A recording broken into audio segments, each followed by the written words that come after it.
a lot of Web3 companies have different types of KOLs, and they can be represented in KOL intelligence by KOL lists. These are KOL groups, such as KOLs from your KOL round, ambassadors, team members, KOLs from campaign number 1, 2, 3.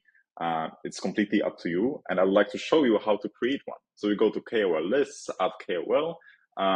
You should either upload a CSV file with one column only, which is a Twitter handle. It can be either in the form of a link or a Twitter handle itself. Just for this example's sake, I will choose a couple of these KOLs. We can see that we added 5.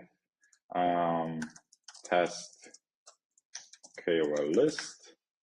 And let's click save. You can see a new KOL list being created right here. So then when we search, for example, Bitcoin, we'll see all KOLs that mention Bitcoin in the last 7 days. Of course, it can be changed too. But if you want to search for KOLs within the KOL list, we can choose those KOL right here. Here's our list that I created before. Let's add it. So now you can see that we differentiate the stats between all KOLs that mention Bitcoin and our KOL group.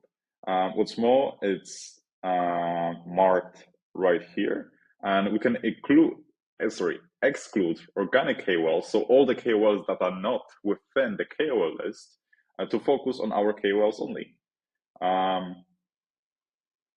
Hope that's useful. You can choose as many KOL lists as you wish.